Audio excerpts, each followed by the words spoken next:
Because let's be honest, we all want people to come to us for our products and services rather than us going out and chasing people.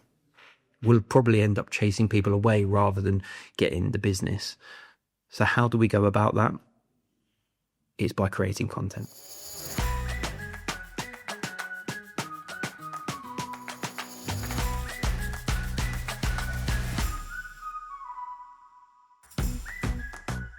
Hi and welcome to the Small Business Podcast for small businesses. Whether you're looking to start or to grow your small business, this is the podcast that's designed to help give you tips, tricks and practical advice to help you get to that next level. We'd love to hear what you think, of course, so be sure to subscribe, drop any comments that you have or questions. We'd always love to hear from you. Now, you've probably noticed that Farley isn't in this episode. She's been super busy helping to organise some events, but I thought to keep the consistency going, I would jump on and just give you a little bit of an insight from some of my background and some of the expertise that I have to offer that I believe will be a benefit to you, especially when you're thinking about promoting your business. Because let's be honest, when we're starting out, it feels a bit horrible, a bit disgusting about actually doing the sales. I mean, for some people, they're an absolute natural and it just comes without even saying. But for people like myself especially, and I'm getting out of this mindset, certainly having worked in a corporate job in the learning and development industry for over 10 years, I was never in a sales position. I would help with some of the marketing for sure, and I would have my own clients to kind of keep happy and keep ticking over. But I didn't go out and get the sales. I didn't go and get cold leads, as it were.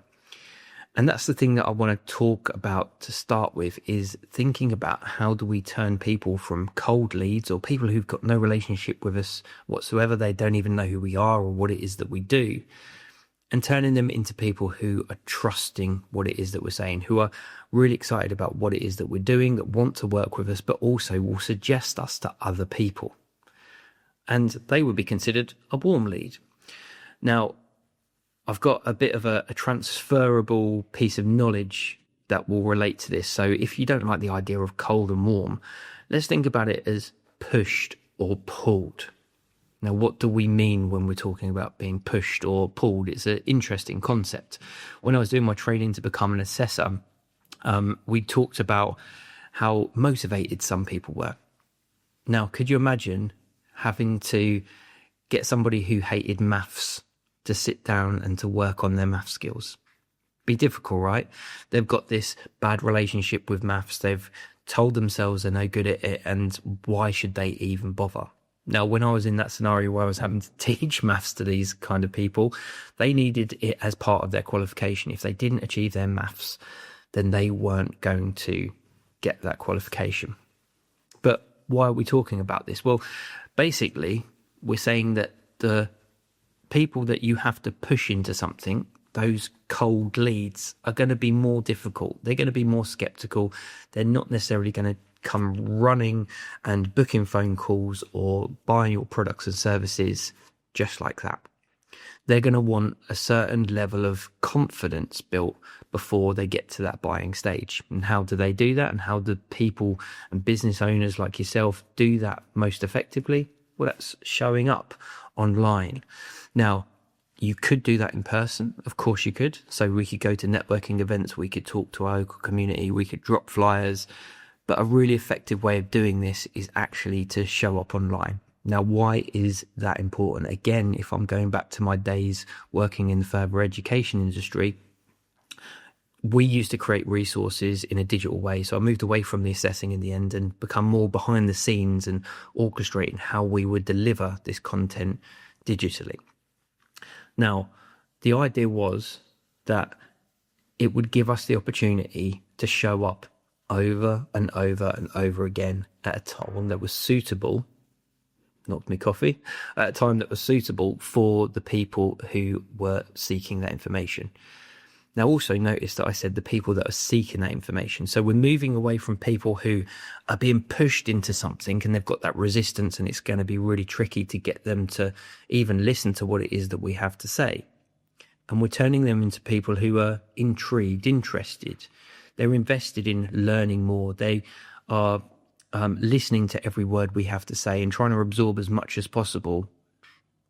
Firstly, to see if it's something that they should be following and doing themselves, and to qualify whether they're appropriate for whatever it is that we're talking about, but also to see if they can take that next step with you. Now, in the learning and development and the training world, what this looks like is people who are actually seeking the revision or the resources to go further than just turning up to those monthly appointments. They're taking ownership and they're being responsible for what it is that they happen to do. And we'd like to think that our customers are going to be doing exactly the same thing. When you think about it, if people are going to be spending money with you, and especially if it's a significant amount of money, there's been studies on this by Google, and I think it was something like 7 hours worth of content that people have to consume if it's talking about video or audio base. Or is I think it's an hour's worth of content, and 7 times you need to show up before people start to recognize who it is that you are and what it is that you have to say.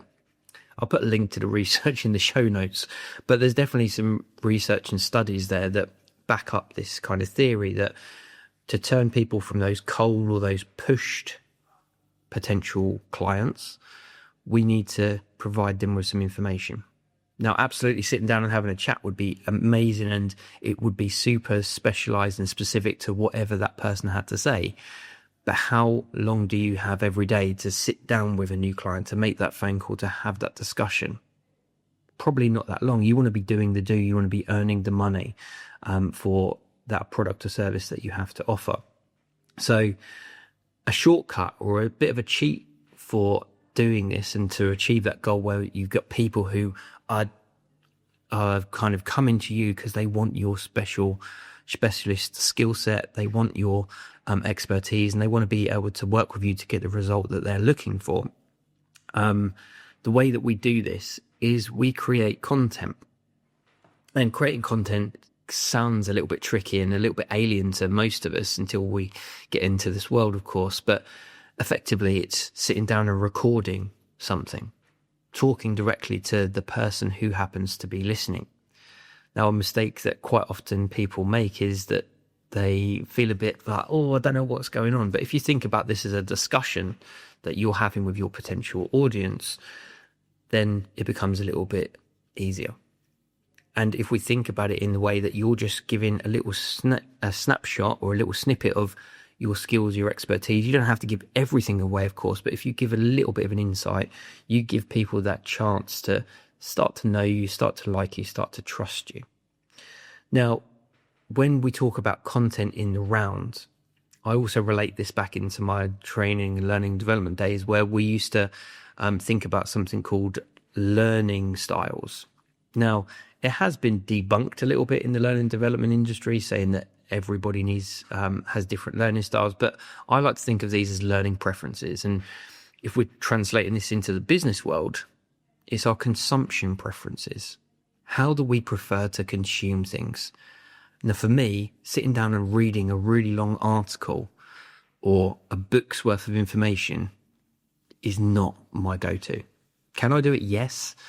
But I would be very much turned into that push person where it's really, really difficult for me to do that.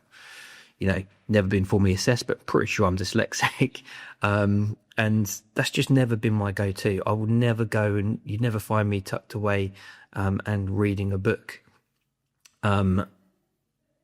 Even on holidays, take a book every time, but never really get through much of it. However, if it was a listening experience, if it was that same book in an audible format, I'm yours.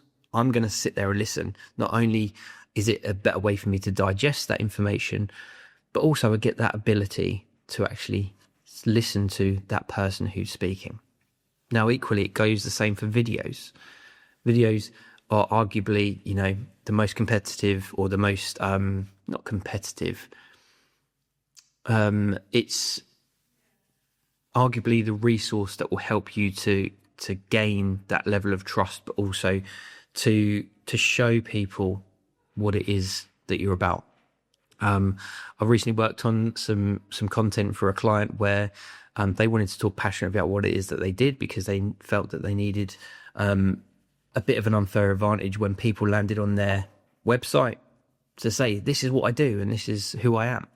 So we were able to go and record the conversation about what it is that they did, who it is that they are, their background, their experience, but also their personality. But also mixed in with that, we also captured them doing the do. So if it was an audible only experience, you wouldn't necessarily have been able to visualize where that person works or what it is that they actually do. We could describe it, sure, but the video just brings it to life a little bit more. Now, for some people, sitting here and talking to a camera is just disgusting, don't want to do that at all, and that's absolutely fine. So if it is that that's just not for you, you could just simply record a voiceover. You could have perhaps some pictures of some of the things that you do. Or even if you really, really don't want to be producing video, you could literally just have a podcast episode or an audible asset, like so a downloadable audible file that could help you to explain what it is that you do to build that level of relationship. The other reason for this being such a positive thing, and the reason for us to be able to create this content, is once you get it right and once you're happy with it, you're able to then allow it to do the work for you. Now, a lot of people talk about passive income, but I'd like to think of this as about passive relationship building. And they say passive. I don't think it's quite true in that respect. I think there's that preloaded effort that you have to do. But if you get this right, and this is the reason that teachers love resources like videos, like audio, like textbooks. Why do they always refer to these things for students to then go and dive into? Because if they're right, they can be used over and over and over again. Not only that, they can be accessed at a time and a place wherever that person is ready to listen, to watch, to read, to consume what it is that you have to say. So for me, I really think that content creation is your unfair advantage. And it's that ability for you to break down those barriers, to build that level of trust, and to start creating people who are pulled towards what it is that you happen to do. Because let's be honest, we all want people to come to us for our products and services rather than us going out and chasing people. We'll probably end up chasing people away rather than getting the business. So how do we go about that? It's by creating content. Anyway, just a little bit of my thoughts, some of my experience. I thought I'd drop in there. If you've got any questions, please leave a comment. And we'd love a like and a subscribe, because that will help the algorithm tell us that we're doing a good job. It obviously will see that and feel better about ourselves as well. But it will also tell other people who are interested in things like this too. So we're looking to try and reach as many people as possible to help people in this regard. But equally, if it is that you're looking for, some support on how to do this, we've got lots of resources out there. Subscribe to the email newsletter, look at the workshops or the one-to-one sessions that we offer. But until next time, keep making progress in whatever business ambitions that you've got.